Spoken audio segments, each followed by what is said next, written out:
Shalom Bapak Ibu sekalian dan salam sehat dimanapun kita semuanya berada. Baik, melalui video ini saya akan coba menceritakan sedikit kesaksian saya dan juga pesan dan kesan saya selama saya mengikuti mata kuliah Roh Nubuat dan juga sejarah gereja Advent. Baik, saya itu dibesarkan, dilahirkan di keluarga Advent, dan saya menjalani pendidikan itu di luar Advent. Jadi walaupun saya seorang Advent, saya tidak mengetahui mendalamnya gereja Advent ini, ya. Dan juga saya tidak mengetahui tentang tulisan-tulisan Ellen G. White. Ya, saya selama masih remaja saya itu hanya membaca Alkitab dan juga saya sering berpuasa. Hanya itu yang saya lakukan. Kalau namun untuk menyelidiki Roh Nubuat saya tidak pernah, karena saya tidak tahu apa itu Roh Nubuat, ya. Nah, dalam saat saya menjalani pendidikan saya di luar Advent, memang banyak tantangan yang saya hadapi, khususnya masalah hari Sabat, ya. Sampai ke perguruan tinggi juga saya itu di luar Advent, dan juga saya juga bekerja di luar Advent juga kurang lebih 4 tahun.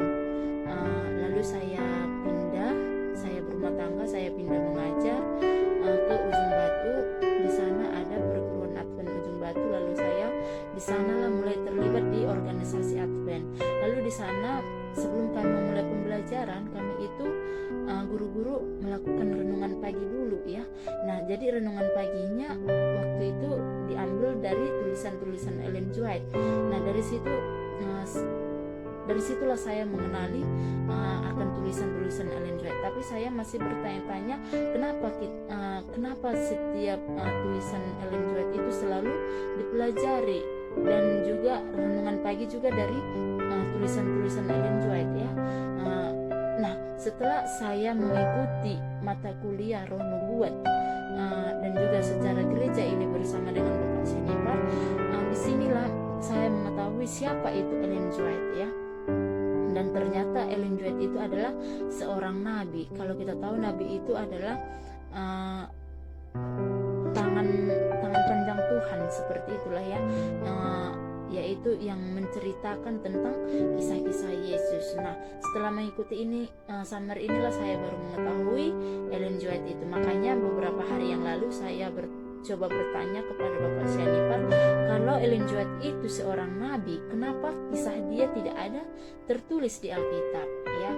Nah, disitulah sangat jelas saya ketahui Ellen G. White tidak ada dituliskan di Alkitab oleh karena dia pada saat itu belum lahir. Jadi saya mohon doa dari Bapak Ibu sekalian agar membantu saya, mendoakan saya agar saya lebih giat lagi untuk menyelidiki akan tulisan-tulisan Ellen G. White. Memang sih menarik juga tulisan Ellen G. White saat saya sesudah berada di organisasi Advent, ya, yaitu di situ ada bimbingan untuk orang muda. Nah, saat kami setiap Rabu malam di gereja waktu saya di Ujung Batu, kami belajar tulisan Ellen G. White dari yaitu membimbing orang muda dan juga pendidikan sejati. Kami juga sudah baca itu, kami buat renungan pagi di sekolah, ya. Memang sangat menarik juga. Tapi karena saya belum mengetahui siapa itu Ellen G. White, saya tidak ambil pusing tentang itu. Kenapa harus dipelajari si Ellen G. White ini, begitu, ya. Jadi ternyata tulisan-tulisan Ellen G. White ini adalah tulisan Roh Nubuat, ya, yang perlu kita pelajari dalam kehidupan kita, dan sangat banyak materi yang kita ambil untuk mendidik anak-anak juga, untuk kesehatan kita juga, ya. Jadi luar biasa pelajaran akan Roh Nubuat ini dan juga sejarah gereja Advent ini bagi saya pribadi. Nah, dan yang saya ucapkan terima kasih banyak untuk Bapak Syanipar yang sudah membimbing kami, khususnya saya pribadi. Kiranya Bapak diberkati dalam pelayanannya dan kami juga seperti itu. Mudah-mudahan kita semuanya sehat-sehat dimanapun berada, dan saya juga semakin lebih giat lagi untuk menyelidiki akan tulisan Ellen G. White, yaitu roh nubuat. Karena firman Tuhan katakan, sebab Allah, sembahlah Allah karena kesaksian Yesus adalah roh nubuat, ya. Jadi sangat jelas dikatakan dalam kitab Wahyu pasal 19 ayat 10, kesaksian Yesus adalah roh nubuat.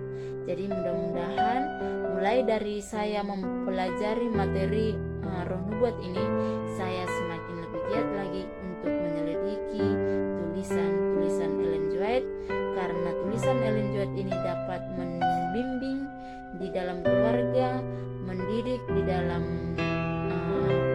kesehatan, dan juga mendidik